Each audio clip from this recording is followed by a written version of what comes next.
함께 보겠습니다.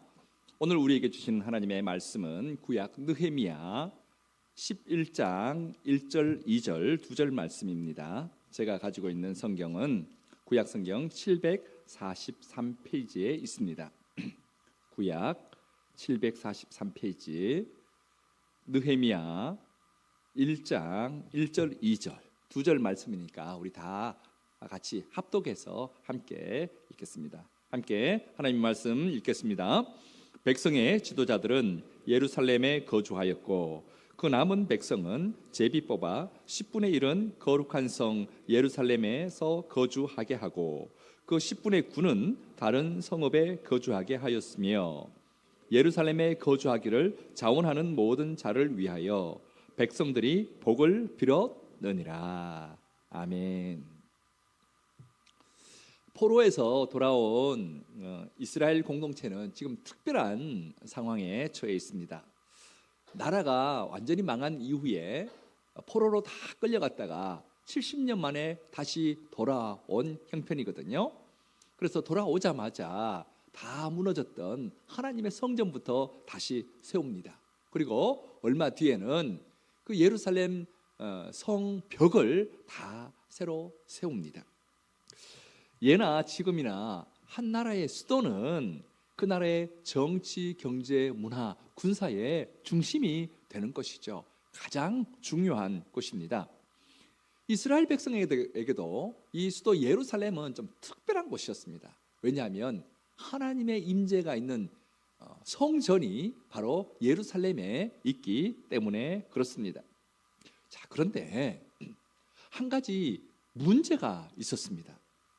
여러분, 도시가 번성하려고 하면 도시의 성을 이루는 성벽을 이렇게 튼튼하게 잘 만드는 것도 중요하지만 뭐니 해도 사람이 많아야 합니다. 그렇죠? 우리 부산에도 뭐 340만 정도 인구가 있는데 이렇게 많이 사니까 이곳에서 문화적인 그런 활동도 이루어지고 경제 활동도 이루어지고 하는 것 아니겠습니까? 일단 사람이 많아야 되는데 예루살렘은요 성은 굉장히 컸습니다. 지금으로부터 약 2400년 전에 이 예루살렘 성 둘레가 약 한 4km 정도 되었거든요. 그 당시에는 굉장히 큰 성입니다. 그런데 정확한 인구는 알 수 없지만 사람들이 그렇게 많이 살지 않았습니다. 이 성의 규모에 비해서 턱없이 작은 그런 인구가 살았던 것은 확실합니다. 대부분의 사람들은 수도에 살고 싶어 하잖아요. 근데 우리 부산 사람들은 아닌 것 같습니다. 제가 서울에서 살다가 부산 와보니까 부산이 훨씬 살기 좋아요. 부산 사람들 빼놓고 다른 데 사는 사람들은 다 서울 가서 살고 싶어 해요. 정말 그래요. 그래서 서울에 1000만 가까이가 모여 있지 않습니까? 그런데 왜 예루살렘은 수도인데 사람들이 많이 살지 않았을까요? 그 이유가 있습니다. 이 예루살렘은요, 이 예루살렘 성은 다윗과 솔로몬 때만 해도 세계 어느 곳보다 더 화려하고 영광스러운 그런 도시였습니다. 그런데 약 400년 후에 BC 586년에 바벨론 제국에 의해서 이 성이 완전히 무너집니다. 예루살렘 성 안에 있었던 하나님의 성전도 완전히 불타서 다 없어져 버립니다. 그 이후로 느헤미야가 성벽을 짓기까지 약 140년 동안 그 허물어진 채로 폐허의 그런 도시로 그렇게 남아 있었습니다.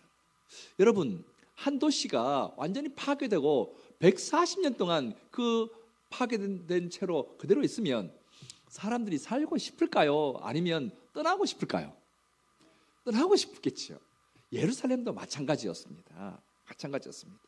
따라서 느헤미야가 52일 만에 성벽을 다 쌓은 후에 그는 이렇게 적고 있습니다. 느헤미야 7장 4절 말씀 앞에 자막에 뜰 텐데 한번 보십시다. 느헤미야가 뭐라고 했는지 우리 조목조목 이제 천천히 한번 느헤미야 7장 4절 같이 읽습니다. 그 성읍은 광대하고 그 주민은 적으며 가옥은 미처 건축하지 못하였음이니라. 그 성은 어떻게 해요? 광대하고 성은 크다는 겁니다. 그 주민은 어때요? 적음이에요. 사람들이 별로 살지 않았다는 겁니다. 가옥은 미처 건축되지 못했더라.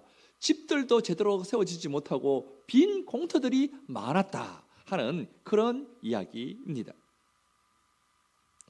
자, 여러분, 이런 것이 예루살렘이었습니다. 그런데다가요, 여러분, 전쟁이 일어나면 주요 공격 목표는 그 나라의 수도입니다. 역시 이스라엘도 전쟁을 이제 다른 나라에서 쳐들어오면 주 목표가 예루살렘 성이 돼요.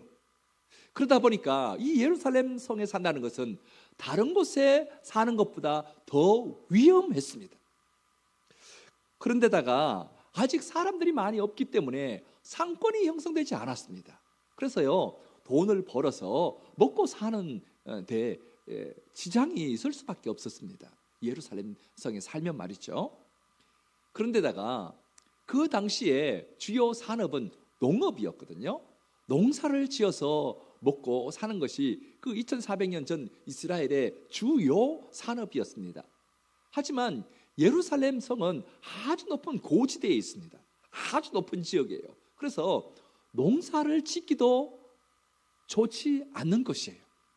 이런 여러 가지 이유들 때문에 예루살렘에 사람들이 많이 살지 않았던 거죠. 아마 예루살렘에 살았던 사람들도 막 바깥으로 나가서 지방에 기름진 땅을 찾아서 그렇게 나갔던 것 같습니다. 자, 그런데 여러분, 살기에 적합하지 않고 좀 위험한 곳이지만 이곳은 절대 포기해서는 안 되는 곳입니다. 왜냐하면 이스라엘은 하나님의 백성 아닙니까?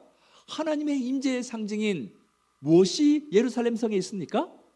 성전이 예루살렘 성에 있습니다.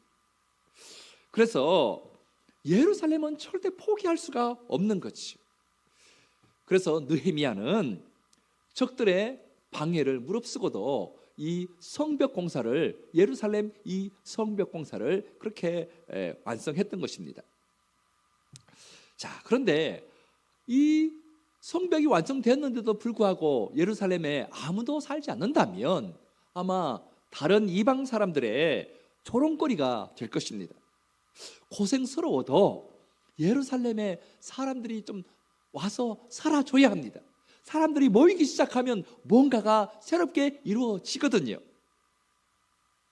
자, 그래서 느헤미야는 본격적으로 계획을 세웁니다. 어떻게 하면 예루살렘에 사람들이 와서 살게 할까 고민하다가 예루살렘에 사람 살게 하기 위한 프로젝트를 시작합니다. 그 첫 번째가 1절에 나옵니다. 오늘 본문 느헤미야 11장 1절 말씀 우리 한 목소리로 같이 읽겠습니다.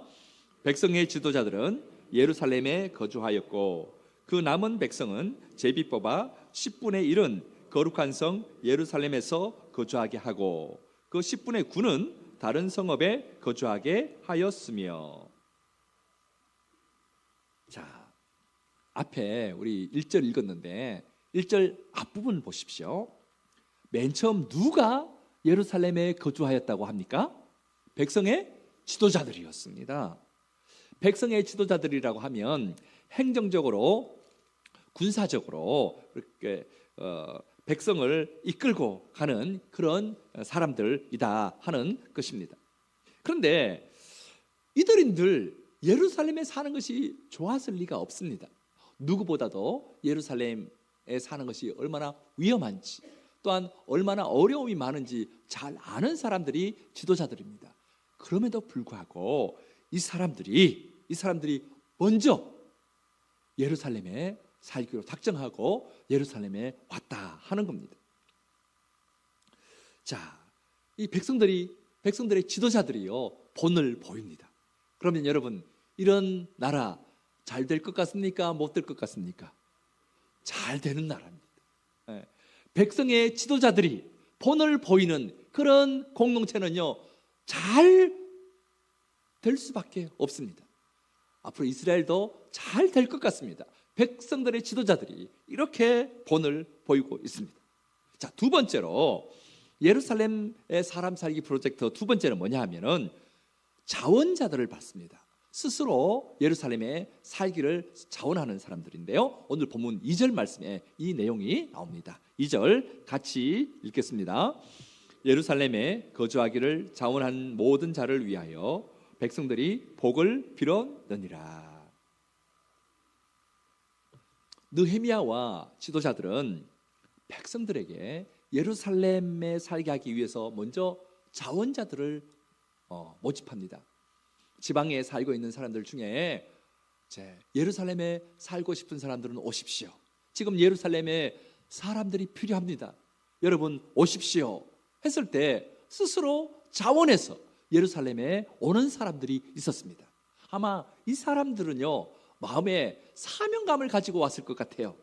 그래, 내가 이곳 고향에서 사는 것이 더 편리하고 좋을지 모르지만 지금 우리의 수도인 하나님의 성전이 있는 예루살렘에 사람이 필요하다 하더라. 그러면 내가 먼저 우리 가족들을 이끌고 예루살렘에서 가서 살자. 하나님이 살게 하실 거야. 나 같은 사람도 도움이 된다면 가야지 하는 마음을 가지고 스스로 가족들을 이끌고 오는 사람들이 있었다 하는 거지. 참 귀한 사람들입니다. 참 귀한 사람들입니다. 자, 이런 사람들을 위해서 백성들이 어떻게 했다고 합니까? 2절 한번 다시 보십시오. 스스로 자원해서 오는 자를 위하여 백성들이 어떻게 했다고요? 복을 빌었다 했습니다. 다른 사람들이 보고 스스로 예루살렘에 와서 사는 이 사람들을 향하여서 복을 빌었습니다. 여러분, 복을 비는 게 뭡니까? 축복입니다. 빌 축자의 복복자 아닙니까? 이 사람들을 위해서 하나님 앞에, 하나님 스스로 자원해서 예루살렘에 오는 저 사람들을 복 주십시오 하고 그렇게 다른 사람들이 다 기도했다 하는 거죠. 자, 로마서 8장 17절 후반절에는 이런 말씀이 있습니다. 앞에 자막에 나오네요. 우리 함께 읽겠습니다. 우리가 그와 함께 영광을 받기 위하여 고난도 함께 받아야 할 것이니라. 그렇습니다. 그리스도와 함께 영광을 받기 위해서는 그분을 위한 고난도 기꺼이 감수해야 한다 하는 겁니다. 그리스도의 고난에 동참하지 않고는 이 그리스도의 그 은혜를 알 수 없습니다. 예수 그리스도의 그 고난을 경험한 사람은 그분이 얼마나 귀하신 분인가, 얼마나 사랑이 많으신 분인가 절절하게 깨달을 수 있게 됩니다. 지금 예루살렘에 자원해서 가는 사람들은 바로 이 고난에 스스로 동참하는 사람들입니다.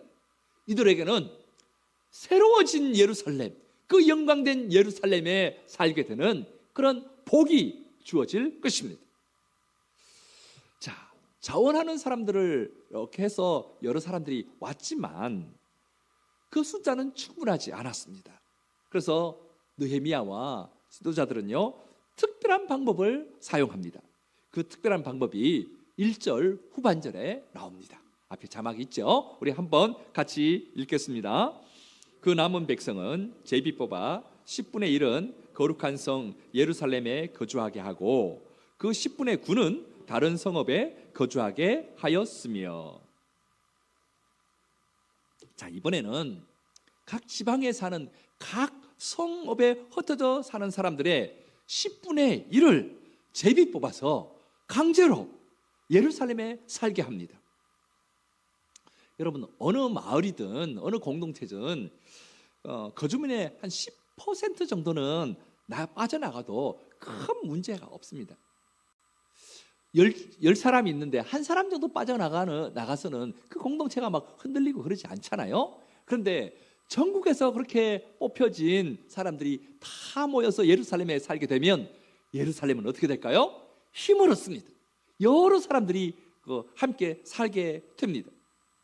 자, 그리고 이렇게 각 마을에 10분의 1의 사람들을 뽑아서 예루살렘으로 보내는데 그렇게 뽑는 방법이 뭐라고 합니까? 제비뽑기였습니다. 공정하게 제비 뽑는 겁니다.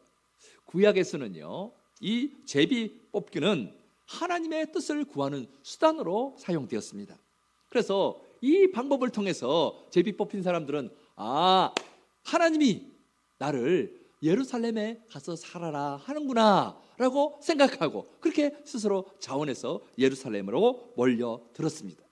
자, 느헤미야 11장 3절부터 24절까지는요 이렇게 해서 예루살렘에 살게 된 사람들의 명단이 나옵니다. 여러분 그냥 보시면 알겠지만 이름들이 쭉쭉 나와요. 자, 이것을 종합적으로 살펴보면 유다 지파 사람들이 468명이고 베냐민 지파 사람들이 928명이고 제사장들이 1192명이며 레위인들이 284명, 문지기들이 172명입니다. 이들을 총합해 보면 3044명입니다. 여기에다가 스스로 지원해서 자원해서 온 사람들이 있잖아요. 그리고 제일 먼저 헌신한 백성의 지도자들까지 합하면 거의 약 5,000명 정도가 새롭게 예루살렘에 거하게 되었다 하는 거지. 여러분, 지금으로부터 약 2400년 전 이 느헤미야 시대에 5,000명이면 굉장히 큰 수입니다. 인원수가 굉장히 많은 숫자예요. 이 사람들이 한꺼번에 예루살렘에 거하게 되면 예루살렘이 어떻게 될까요? 예전과 똑같을까요? 많이 달라졌을까요? 많이 달라졌을 것입니다. 완전히 새로운 도시가 되었을 것입니다. 이제 예루살렘은 그야말로 이스라엘의 수도로 든든히 세워지게 됩니다. 사랑하는 여러분, 예루살렘뿐만 아니라 우리가 속해 있는 공동체도 더 건강해지고 더 아름다워져야 되지 않겠습니까? 저와 여러분이 속해 있는 여러 공동체들이 있습니다. 여러 공동체들이 있는데 가정도 있고 교회도 있고 이웃 공동체도 있고 직장 공동체도 있고 다 있는데 그중에 가장 중요한 것이 무엇일까요? 저는 가정이라고 생각합니다. 가정이라고 생각합니다. 가정은 하나님의 특별하신 뜻을 가지고 만드신 공동체입니다. 하나님이 아담과 하와를 통해서 제일 처음 만들어준 것도 뭡니까? 가정이거든요. 그리고 가정 다음으로 생각해야 될 그런 공동체는 우리 믿음의 사람들이니까 교회 공동체도 있고 다음에 이웃 공동체도 있고 직장 공동체도 있고 더 크게 보면 국가 공동체도 있습니다. 자, 우리가 속한 이 공동체가 건강하게 세워지려면 기꺼이 고난을 감수하는 헌신자들이 있어야 합니다. 백성의 지도자들이 헌신했고 스스로 자원하여 예루살렘에 모여든 그런 헌신자들이 있었고 제비 뽑기에서 10분의 1에 뽑혀서 그리고 예루살렘에 기꺼이 가는 그런 헌신자들이 있을 때 예루살렘 성은 완전히 탈바꿈한 완전히 새로운 그런 도시가 된 것처럼 우리에게도요, 우리가 속한 공동체가 건강해지려면 더 좋아지려면 헌신자가 필요합니다. 여러분, 헌신은 한자로 표기하면 어떻게 됩니까? 무슨 헌자입니까? 드릴 헌자에 몸신자입니다. 몸을 드린다 하는 뜻입니다. 그러므로 이 헌신은요, 마음만 가지고 있는 것이 아니라 몸을 드리는 것입니다. 많은 일을 하지 않아도 괜찮습니다. 그러나 생각만 가지고 있는 것이 아니라 일단 몸이 가야 되는 거지. 이게 중요한 것입니다. 앞서서 본 것처럼 오늘 본문 느헤미야 11장 3절부터는 이렇게 몸으로 움직여서 예루살렘으로 간 사람들의 명단이 나와요. 많은 사람들의 이름이 나와요. 이들의 이 이름은 이 성경이 존재하는 한 헌신한 사람, 몸을 바쳐서 스스로 예루살렘에 간 사람, 헌신한 사람으로 기록되어 있습니다. 헌신한 사람들이 있으면 그 사회는, 그 공동체는 달라집니다. 여러분, 야구 좋아하시죠? 안 좋아하십니까? 부산은 야구의 도시로 알려져 있는데 다른 데 가면 부산은 야구의 도시다 하는데, 자, 1984년이었습니다. 롯데 자이언츠와 삼성 라이온즈의 한국 시리즈가 열렸습니다. 지금 무슨 얘기 하려고 하는지 아시죠? 예. 자, 그 당시에 삼성 라이온즈는 투수, 타자 모두 한국 최고의 선수들로 이루어져 있었습니다. 그런데다가 일본에서 활약하고 있던 제일교포들, 아주 잘하던 그런 제일교포 선수들까지도 스카우트 해가지고 와가서 정말 최강의 전력이었습니다. 반면에 롯데는 몇몇 잘하는 이강철 선수나 유디열 이런 선수들도 있었지만 그 외에는 별 선수가 없었습니다. 그런데 괴물 같은 사람, 정말 특별한 한 투수가 있었습니다. 누구입니까? 어떻게 그렇게 잘 아십니까? 최동원 투수가 있었습니다. 여러분, 보통 선발 투수는요, 하루 던지면 4일은 쉽니다. 적어도 4일은 쉬어야 정상 컨디션으로 그 다음 경기에서 제대로 공을 던질 수 있습니다. 그런데 1984년 한국 시리즈에서 최동원은 1차전, 3차전, 5차전 선발로 던졌습니다. 그것도 1회부터 9회까지 다 던졌습니다. 그리고 6차전에는요 5회부터 구원투수로 나와서 또 던졌습니다. 그리고 마지막 7차전에서는 다시 선발투수로 나와서 던졌습니다. 처음에는 하루 쉬고 하루 던지고 하다가 마지막에는 하루도 못 쉬고 계속해서 던졌습니다. 그래서요 혼자서 한국 시리즈 4승을 올렸습니다.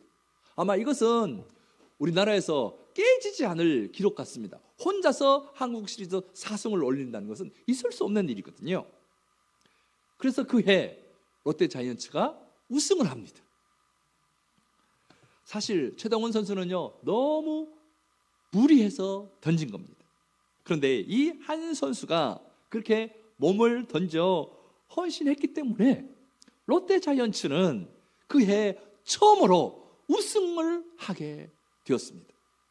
이렇게 헌신하는 사람이 있으며 그 공동체는 달라지는 겁니다. 사랑하는 여러분, 우리가 속해 있는 가정과 교회 그리고 이웃 공동체가 건강하게 변하는 것을 여러분 바라시죠? 그러면 어떻게 해야 된다고요? 헌신하는 사람이 있어야 합니다. 헌신이 뭐라고 했습니까? 생각만 가지고 있는 것이 아니라 몸을 드리는 것이라고 했습니다. 많은 일을 하지 않아도 좋습니다. 몸을 들여 그 자리에 참여하는 것이 필요합니다. 예배의 자리에 몸으로 참여하십시오. 목장 모임에 몸으로 참여하십시오.